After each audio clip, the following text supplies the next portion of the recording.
Delhi university के professor Rahul Yadav ji, मैं उनसे रिक्वेस्ट करूंगा कि संक्षिप्त में अपनी बात रखें। आप दिल्ली यूनिवर्सिटी से आए हैं, समाजवादी पार्टी से जुड़े हुए हैं, शिक्षक सभा के दिल्ली प्रदेश के अध्यक्ष हैं। राहुल जी, आपका बहुत बहुत स्वागत है इस सभा में आने के लिए। आप संक्षिप्त में अपने बात जाति का जनगणना पे रखें, क्योंकि पार्टी के हैं और इस पार्टी लगातार जाति का जनगणना का समर्थन कर रही है, तो मुझे पूरा विश्वास है कि आप पार्टी का स्टैंड इस मुद्दे पर क्या है उसको स्पष्ट करेंगे।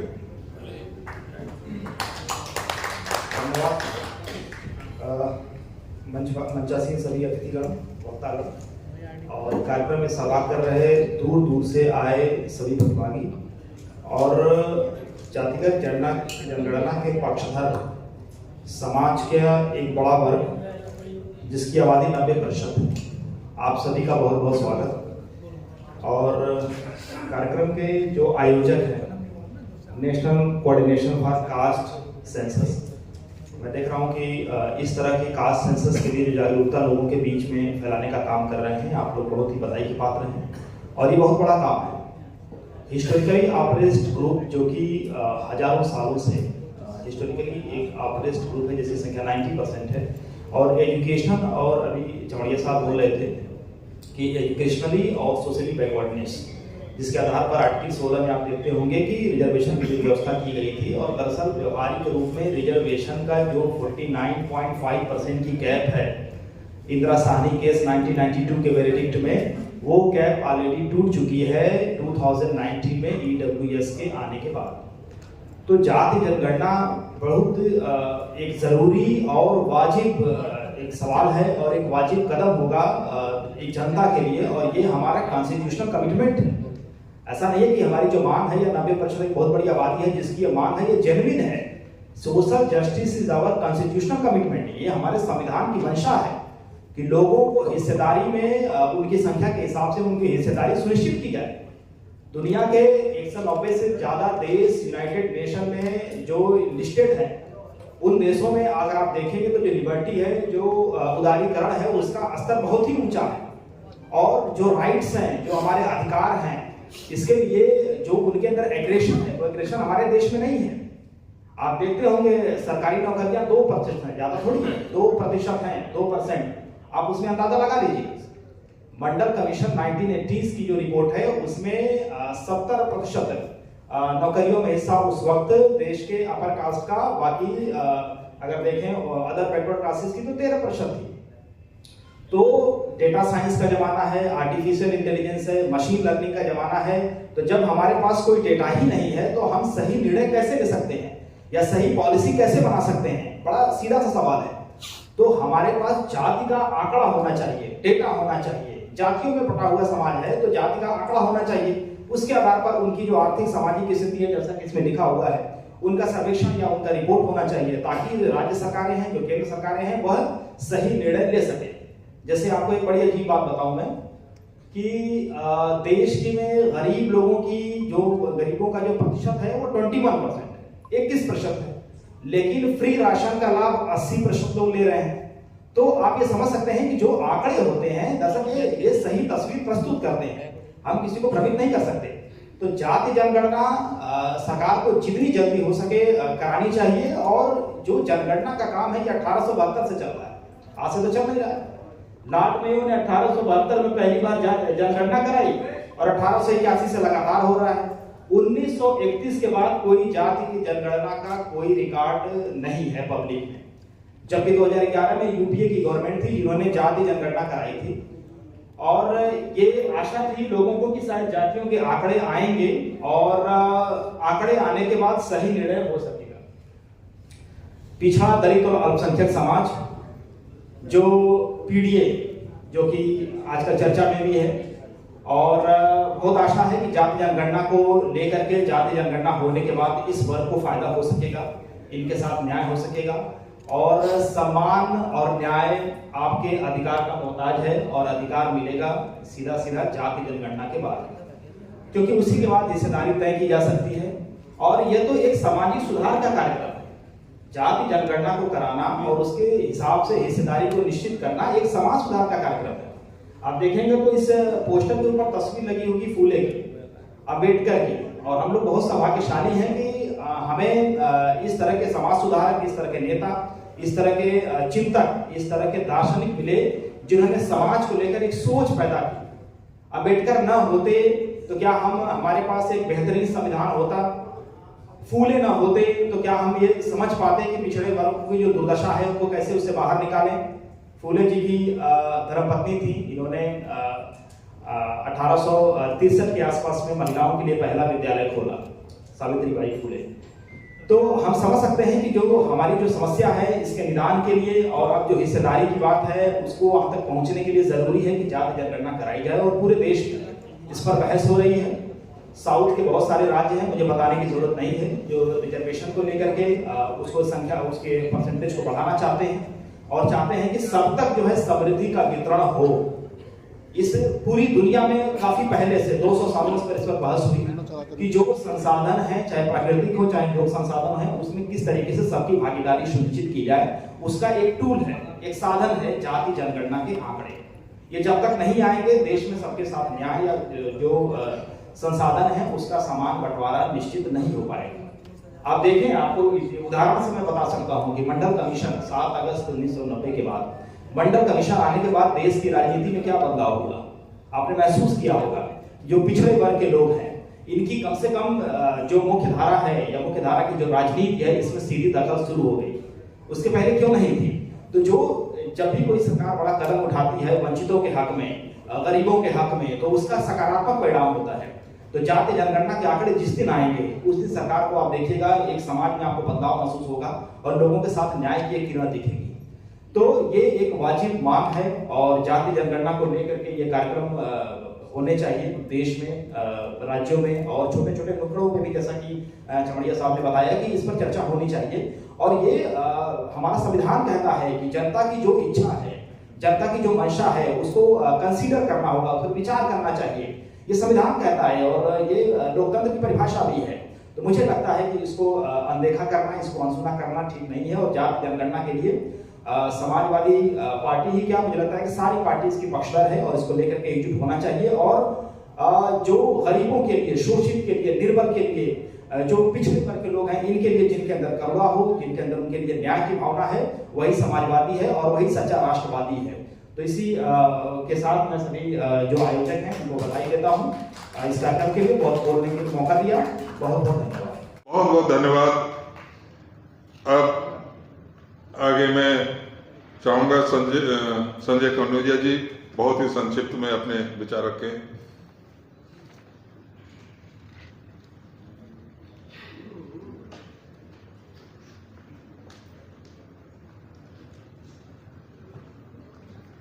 धन्यवाद।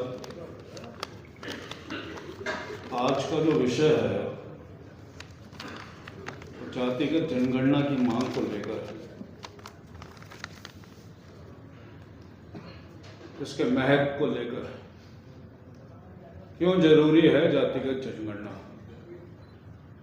हम शोषित, उपेक्षित, वंचित कहे जाने वाले समुदाय से निकले हुए लोग हैं।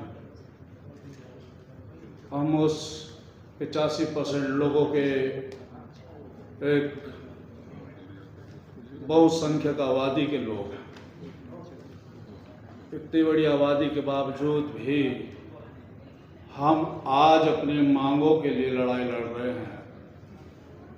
तो समझने की बात है कि हम लोग किस तरीके से पिछड़ रहे हैं आज भी, और कैसे मनुवादी ताकत हमें हमारे मध्य जातिगत रूप से वो हमें विच्छेद करती है, जबकि हमें जुड़कर काम करना चाहिए। एक राष्ट्रव्यापी अभियान जब तक इस जातिगत जनगणना की मांग को लेकर नहीं होगा, एक आम जनता तक जब तक हम अपनी इस जातिगत जनगणना क्यों जरूरी है कहकर उन्हें समझाने का काम नहीं करेंगे, उसे नहीं बताएंगे कि इससे क्या लाभ है आपको, कितना लाभ है आपको। अभी इसी में लिखा हुआ है कि सोशो इकोनॉमी यानी सामाजिक स्तर और आर्थिक स्तर। आर्थिक स्तर पर समझने की बात जरूरी है। अपने देश का आर्थिक मामला जिसमें प्रति व्यक्ति आय और राष्ट्रीय आय, अर्थशास्त्र तकनीकी पहलू को बड़े बड़े विद्वान नहीं समझ पाते, इसकी गंभीरता को। बड़ा समय लग जाता है, बड़ा अध्ययन, बड़ा शोध करना पड़ता है। और सरकारों में तो जनता के बीच में से अचानक एक आदमी निकलता है, जनता के बीच में से एक लड़नेट आदमी भी निकला था। वित्त मंत्री थे 2014, नोटबंदी करवा दी थी प्रधानमंत्री से कहकर, देश की आर्थिक स्थिति को डामाडोल कर दिया था। प्रधानमंत्री मनमोहन सिंह जी ने जिस जीडीपी को 7.9 तक पहुंचा दिया था और यह कहा था कि अब अच्छे दिन आएंगे, उसी नारे को लेकर प्रधानमंत्री मनमोहन सिंह जी, प्रधानमंत्री नरेंद्र मोदी ने देश को गुमराह करके, नोटबंदी करके, देश की संपत्ति को, देश की आय को, एक एक आदमी के खून और पसीने को जिस तरीके से देश को खराब करने की कोशिश की है, देश को डामाडोल करने की कोशिश की है, क्या किसी ने अध्ययन किया? नहीं। बिना आय के तो कुछ भी नहीं हो सकता। आज हम जातिगत जनगणना की बात करते हैं, हमारी आर्थिक स्थिति क्या होगी? हम कामगार हैं, हम हस्तकरघा हैं, हम दस्तकार हैं। ये सब लोग कौन हैं? ये दलित और पिछड़े लोग हैं। हम असंगठित लोग हैं, हम संगठित लोग हैं। ये कौन लोग हैं? ये दलित और पिछड़े लोग हैं। संगठित लोगों के अंदर क्या है? उनकी गारंटी होती है सुरक्षा की, उनकी गारंटी होती है तनख्वाह की, उनकी गारंटी होती है काम के टाइमिंग की, उनको चिकित्सा की सुविधा होती है, उनको लगेगा। संगठित लोग जो देश की कुल आबादी का 50% माना जाता है, वो आज असंगठित लोग कहां कहां रहकर काम करते हैं, किस रूप में काम करते हैं, कैसे खून पसीना बहाकर काम करते हैं। फिर भी देते तो सेल टैक्स हैं ही, लेकिन इनकम टैक्स देने वाले लोग कौन है?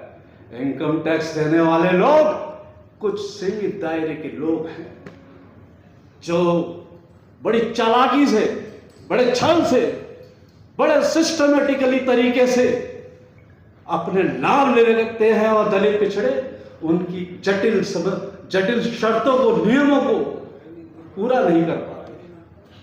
ऐसा नहीं कि समाज कल्याण मंत्रालय के अंदर, देश का समाज कल्याण मंत्रालय है, उसके अंदर बहुत सी सुविधाएं दे रखी है समाज जनता के लिए, लेकिन इसी समाज कल्याण मंत्रालय ने 1970 के अंदर सफाई कर्मचारी आयोग एक वर्ग के लिए बनाया था, और वो है वाल्मीकि समाज। लेकिन देखो तो आज उनकी स्थिति, क्या उन लोगों ने इससे लाभ लिया? नहीं लिया। 1275.2 करोड़ रुपया 2013 के कानून के अधिनियम के तहत सरकार में तय किया गया था। 231.2 करोड़ रुपया केवल इसका उपयोग किया गया, बाकी का पैसा कहाँ गया? ये समुदाय जो उसका विकास के लिए था, जो इनके विकसित करने के लिए था, उसकी लड़ाई नहीं लड़ते। ये समुदाय मनोवादी ताकतों की शर्तों पर बहक कर कहीं ना कहीं फर्स्ट क्लास की नौकरी, सेकंड क्लास की नौकरी पर बहक छेड़ देते हैं। अरे जो शिक्षित, आप शिक्षित तो होइए, आपको सुविधा दी है, आप आगे तो बढ़िए। मैला ढोने, सफाई कर्मचारी आयोग के अंदर केवल वाल्मीकि समाज, क्योंकि वो मैला ढोता है, मानवीय आधार पर उसको इसलिए दिया गया है कि वो गटर में जाता है। धोबी समाज कहां जाएगा? धोबी समाज वो भी तो रसायनों में काम करता है। धोबी जाति के लोगों को जाकर देखो किस प्रकार अस्पताल की मवाद साफ करते हैं, किस तरीके से मांस के लोथड़े साफ करने का काम करते हैं, किस तरीके से पीप और पस को धोने का काम करते हैं। आखिर किससे करते हैं? केमिकल का उपयोग करते हैं।